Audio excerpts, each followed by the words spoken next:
So obviously you're aware of the effects, the impact the crisis has made on not only people's economics and living quarters, but also it relates to their mental state.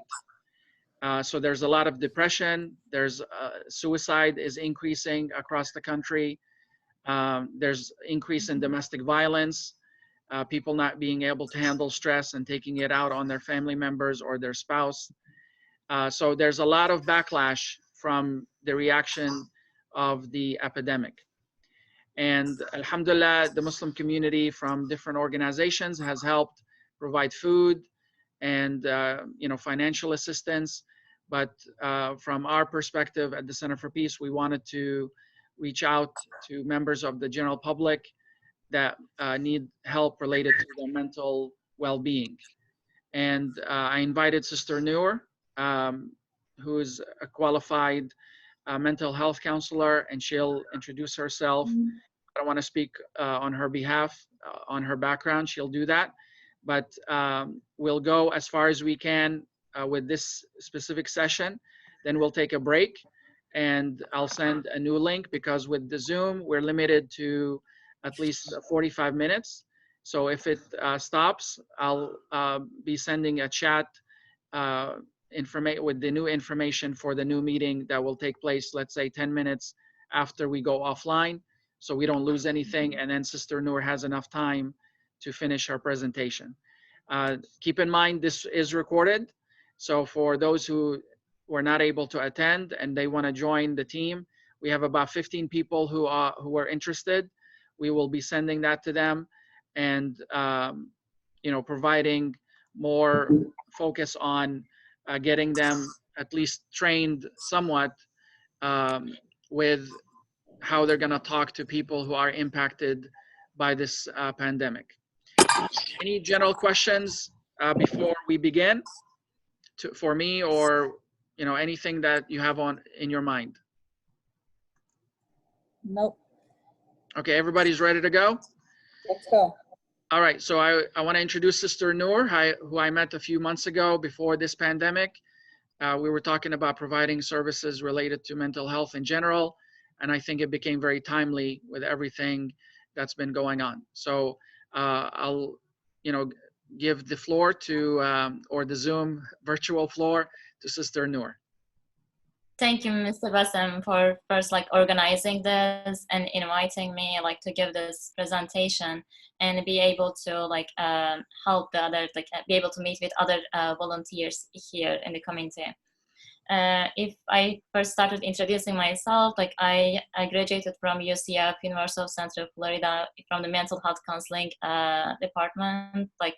And then since then, I have been giving services for 5 years to the individuals going through anxiety, depression, trauma, or some personality disorders in the Maitland, in our office, in the Meaningful Life Center.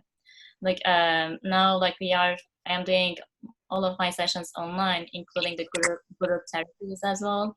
So as Mr. Bassam mentioned, we are now our referrals has increased a lot significantly because of the community going through community in the risk of either suicidality or alcohol use or some other anxiety, mental health related disorders.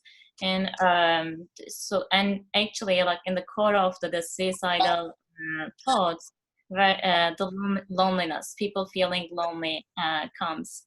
And here actually the part that the role that you play here is so important, because you will help them know that they are important, and they are you will help them identify their life some of their life goals, so that they will keep on living in a meaningful way, in a purposeful way. And I would like to share start sharing the presentation right now and give you some steps. I will walk you through the steps of helping others and the stages of the helping process. Let me do that now.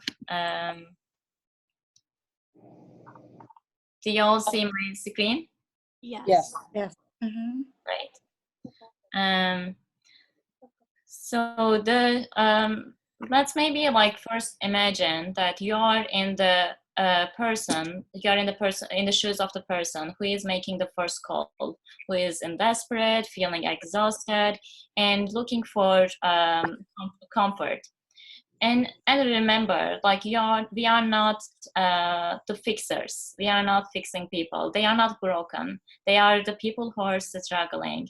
So instead of maybe focusing on fixing, we can look at the serving. How can we serve others, as we all are in the same boat right now? And imagine that how important would it be for a helper to be warm and inviting, or would you prefer a more business-like atmosphere? So, or how much would you like the helper to say about himself or herself? So just think about it. Think of a helper who is maybe talking about themselves in the as a helper. Or would you like as someone, what sort of personal characteristics would you want in a helper? Would you want them to be compassionate? Would you want them to be like a cheerleader, giving you motivation? Or would you like them to be to have soft voice, or would you prefer them to be in a firm voice? They will be like a leader. So just maybe by imagining it, it will give you an idea how to become a person, become a helper that you wish you wish like someone to help you. Like, and I will now like I will go through like the stages of the helping process, and first starting with the this is the roadmap for the helping, and I will discuss more in depth like in the presentation about each of these stages. But overall, this roadmap starts with the relationship building. So the helper builds a starting relationship, like responding to contacts in a non-intrusive, compassionate, and helpful manner is so important. And actually, like through repetition, these skills of helping actually becomes our second nature. And like allow some time like for the people to open up, like normalize their feelings, and feeling helpless and exhausted is a very common when dealing with, especially in the mental health challenges during the pandemic. So, and also like validate their fears to open up to strangers. Like sometimes like I come across with it a lot, like especially like during the first session, clients feel usually like nervous, and validating it that like this is it is normal, like this is their first session, this is their first time to talk, to maybe like opening up about their feelings, and maybe usually they were tending to escape from this, and now like this is difficult for them like to face with these challenges.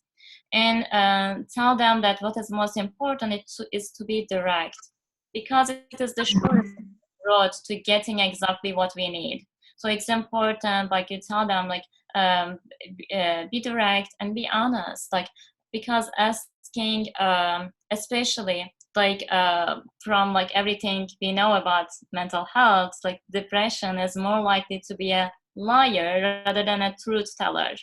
So don't and the next one is the collecting information, like identifying immediate needs and concerns, and be aware like of the at-risk population. And we will talk about more about this assessment phase in the presentation.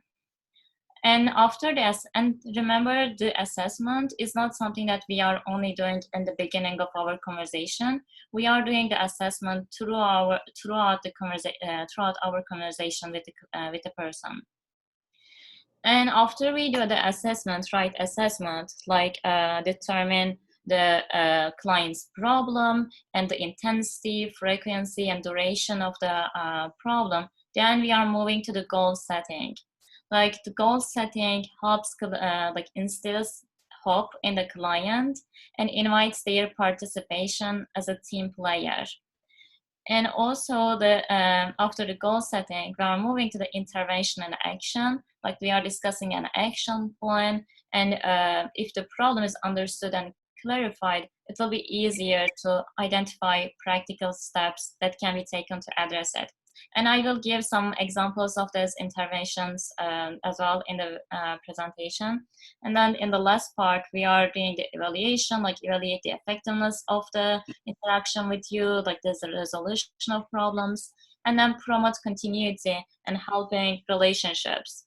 Even if just like it is to help them develop a positive attitude towards future care providers, this is so important. So how do we build a relationship with the, I will say clients, but you can see them as just the general community people. You can, since I am used to say like clients, I can use it a lot. But when I say clients, I am actually referring to the people who are reaching out to you for help.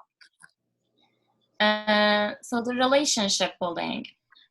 As we build the relationship with the people on the call, there are some of the things that we don't say, like we don't judge, we don't criticize, analyze, or question, or ask too many why questions, because the client may not have the person may not have an answer to the questions that you are asking.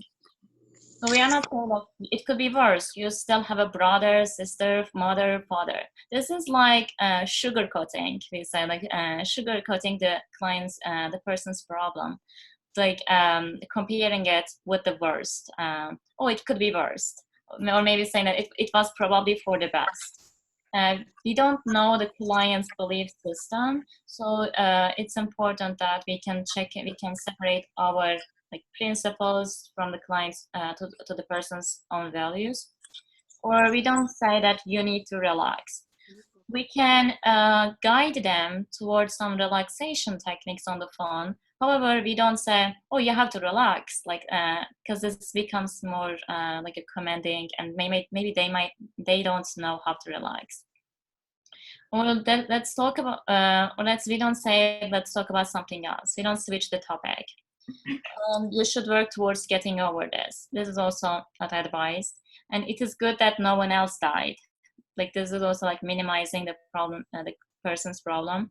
Or like, we don't use emotional distance as a way of being professional. Like, sometimes, especially like beginning helpers, like, might be like overly formal in like in an attempt to hide our own uneasiness. So it's important that just meet in the equal level rather than from an expert level. Just meet like human to human connection. And because this is all new for us, this global pandemic, yes, we might have gone through maybe some significant life challenges, difficulties. However, this global pandemic, this is new for all of us. And so what are the things that is encouraged to do is to introduce ourselves and describing our role and explain that you are there to see if you can be of any help. We are not being the heroes. We are not guaranteeing them that we are gonna like, oh yes, I have a pill for happiness. All right, we don't have a pill for happiness. We don't have a pill for making all of the problems go away. So we are just trying our best to be with them because we see that they are struggling. We see that they are hurt. So give the person your full attention, your undivided attention. Don't focus on what you are gonna say next, rather than focus on the story.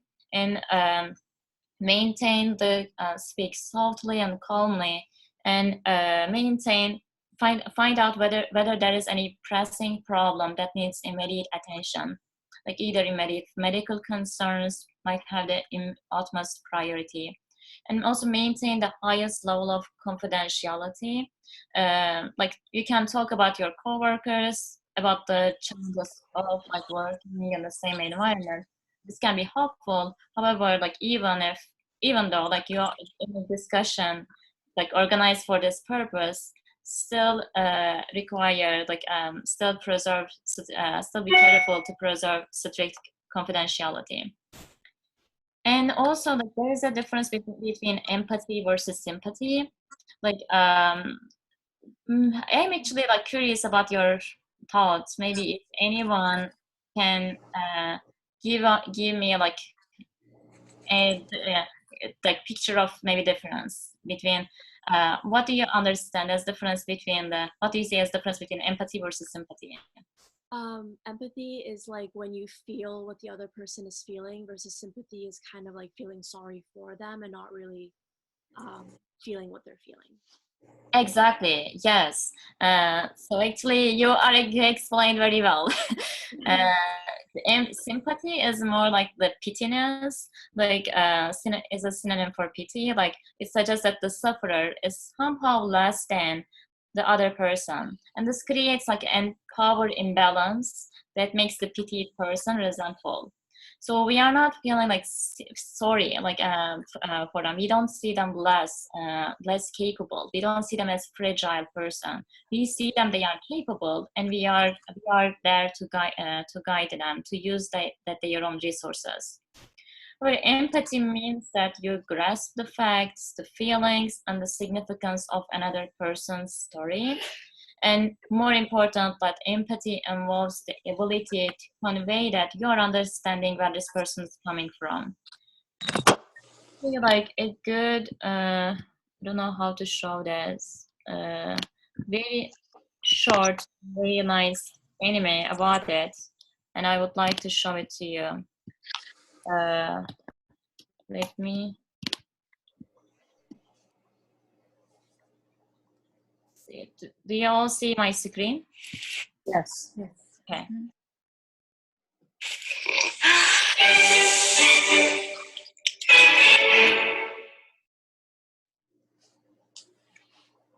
what is empathy and why is it very different than sympathy? We can't see the Empathy fuels connection. Sympathy drives disconnection. Noor, you need to share it with a new share to the YouTube video Okay. you're using. Yes, I did not know that. Thank you for That's letting okay. And make sure on the top that you allow the audio to be shared as well, because you need to present that. Okay. So let us know if you cannot hear. And do you all hear it now? Yes.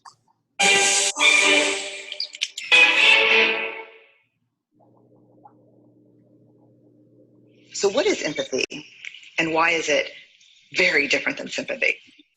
Empathy fuels connection. Sympathy drives disconnection. Empathy, it's very interesting. Teresa Wiseman is a nursing scholar who studied professions, very diverse professions where empathy is relevant, and came up with 4 qualities of empathy. Perspective taking, the ability to take the perspective of another person or recognize their perspective as their truth. Staying out of judgment, not easy when you enjoy as much as most of us do. Recognizing emotion in other people and then communicating that. Empathy is feeling with people. And to me, I always think of empathy as this kind of sacred space when someone's kind of in a deep hole and they shout out from the bottom and they say, I'm stuck, it's dark, I'm overwhelmed. And then we look and we say, hey, I'm down. I know what it's like down here and you're not alone. Sympathy is, ooh, it's bad, no, you want a sandwich?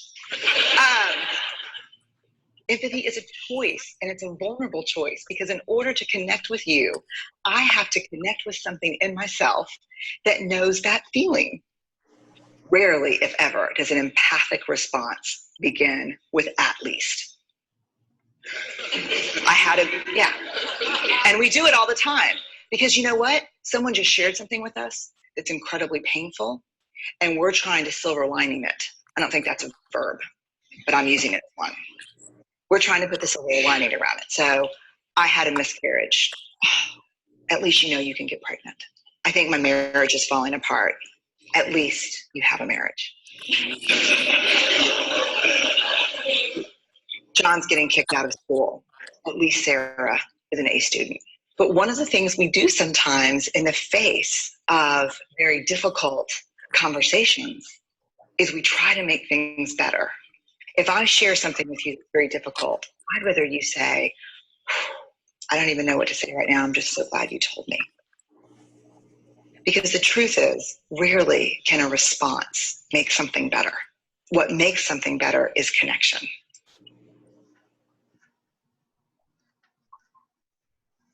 Okay. I will go back to the presentation. What was it like? Just maybe I would like to hear 1 or 2 comments. It's a very good visual. I think as far as myself, maybe I'm empathetic, but I don't know how to respond to people sometimes. So maybe it seems like I'm just sympathetic and not empathetic, because you want to say the right thing. So, you know, I would never think that it would be okay to just say, I have no idea what to say to you right now, but I'm glad you told me. And I think that's a good thing to remember, that you can say that, because a lot of people may be going through the same thing or not, and just really be unable to relate to anything that you're going through. So I've encountered that with some friends, and honestly, I've been at a loss for words. So I think that video did a really good job in showing you the difference between the two. Absolutely right. Like, we, especially maybe if we as a like helpers, like if we had taken this like rescuer role, like I'm gonna rescue you, like our first attempt might be like to either it is important like to start with not knowing mind. Like, I don't know. Like, I guess maybe even if maybe I had gone through the similar things, my response maybe had been different than yours. Or maybe like the things that had to gain, help you to gain some resilience.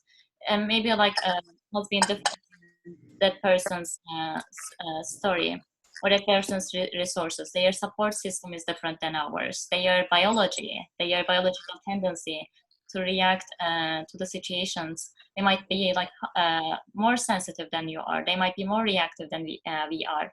So it's important to keep this biology and the environment part. And we are not living in the same environment just as they are. So like from to approach the situation from not knowing mind, like and you're just hearing this story. So it is kind of like humbling, like to be humbling and also like courageous thing to be in this vulnerable state with the client. Because we are not, I tell it actually to my clients a lot too. Like my goal is not to like help you to feel better. Our goal is to be better at feelings, like rather than like feeling better, like be better at feelings. Like because sometimes there will be a situations just as we are now. There will be a pleasant and unpleasant emotions. So the more we help them to stay with, or to embrace the discomfort, embrace the unpleasant emotions, the more it will empower them. And are you all seeing my screen? Yes. Okay. So here, like, there are some examples that some sample situations that I prepared. Like either maybe like a person is calling you and telling you that I can't stop thinking of ending up hospitalized with COVID-19. Everything is getting worse. So what we are looking for here, like inappropriate help and response might be, why are you thinking about the worst case? Just be hopeful. Or appropriate help or response, validating that they are feeling helpless, like telling them it's understandable that you are worried about your own safety, as many of us do. And in fact, fear is your greatest ally right now, because when channeled appropriately, it's protecting you and everyone else who may come into contact with you. So let's brainstorm together about how to channel this fear appropriately, because humans are resilient. Or we can just say, I'm glad you had the courage to be so honest. Can you tell me more about it? So these like opening questions, like, can you tell me more about it? Or these like we call them as like door opening questions. These are the things that you might need to use most, and the reflecting of your feelings.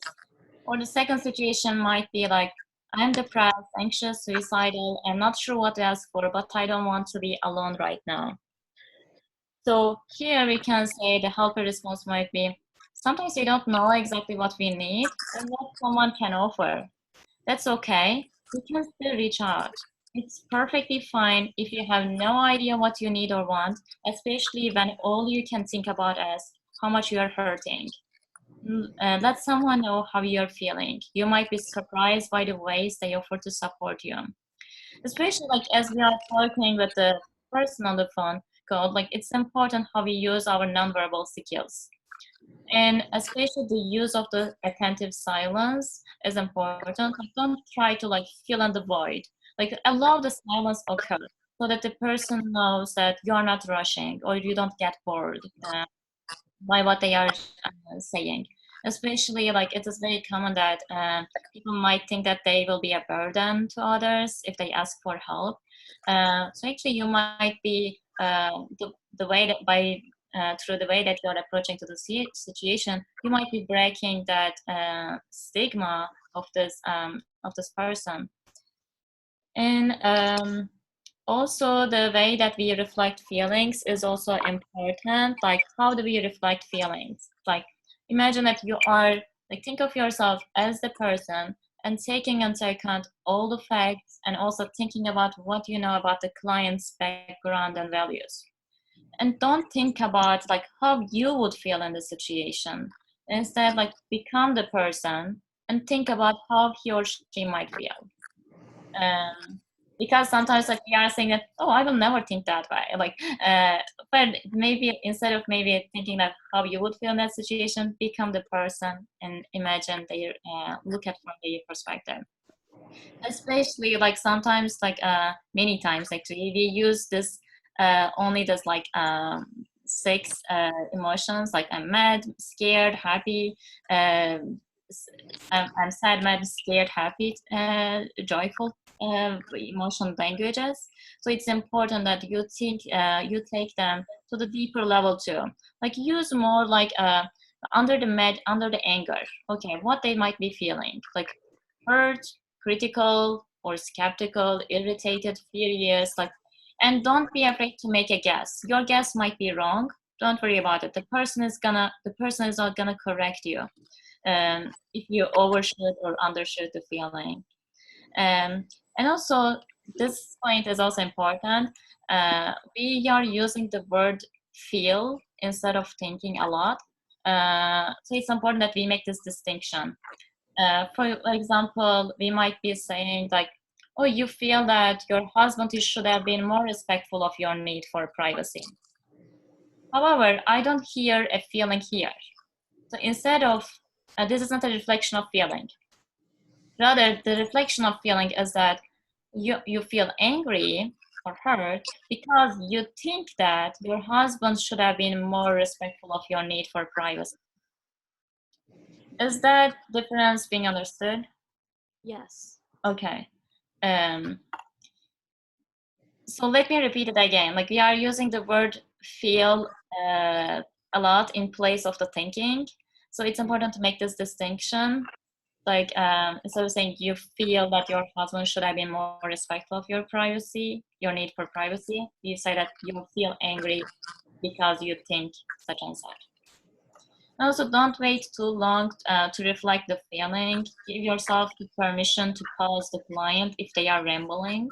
You can, of course, like we are not saying, oh, stop here.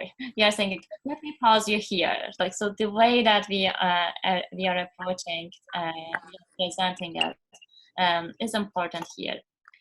And don't agree with the person when they are placing blame on someone else, because we don't know other people.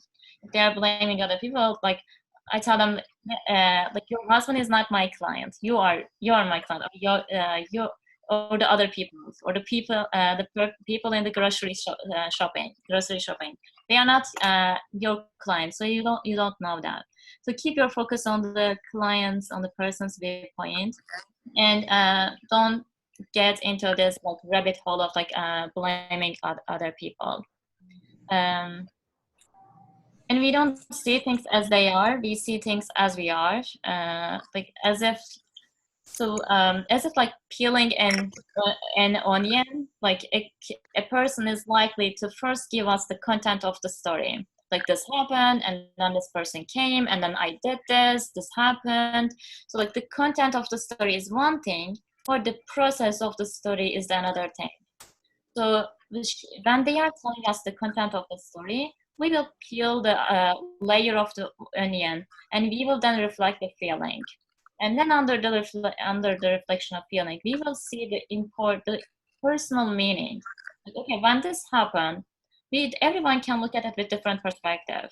So what is the meaning that you are making about your future, or about yourself, or about himself? So it's important that also the appropriate solution that we are going to be offering, or that it will be consistent with their ideas of what is right and healthy, rather than our own values. Noor, if I can interrupt you, Yes. because we're running out of time with the Zoom meeting for Okay. this session. So if we can take a break for, let's say, 10 minutes. Keep in mind, in the chat, I put all the new information for the meeting part 2. So make sure you link to that one, and with the password, because this meeting is going to, I guess, stop based on Zoom's limitations of 45 minutes. So I want to give you enough time to do that before we stop. Can everybody access the chat? Yes. Mhm. Okay. So make sure you, I guess, copy and paste all this info to a note pad so you don't miss it. And in about 10 minutes, we'll come back with meeting part number 2 with the new information. So let me know when everybody's got it so we can end the meeting. And then take a break for like 10 minutes. I have it, Bassem. So we're going to start up at 1 o'clock, right? No, I put it at 12:45. So I'll start it. It gives us about 40 minutes. So the end time will be 1:30. Okay? It's 12:48 now. Yeah, it's It's already started. It's 12:48. okay. Don't worry about it. Just Oh, join okay. it. Just join it in about 10 minutes. We give you a break because I know Noor has shared the great information. So if you need to use the restroom, you can't really get a bite to eat right now. Just take a break a little bit, stretch, come back. Then you can join the new meeting. But I want to make sure everybody's got the info before we end this meeting. Okay. So Can you resend it again? What's that?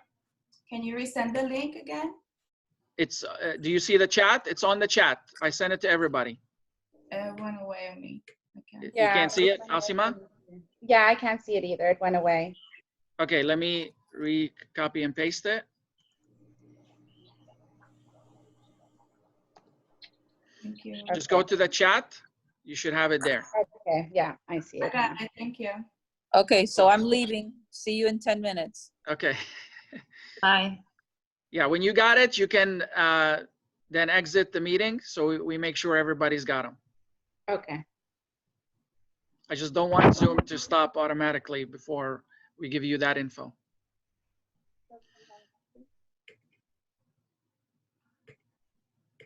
I'm leaving back.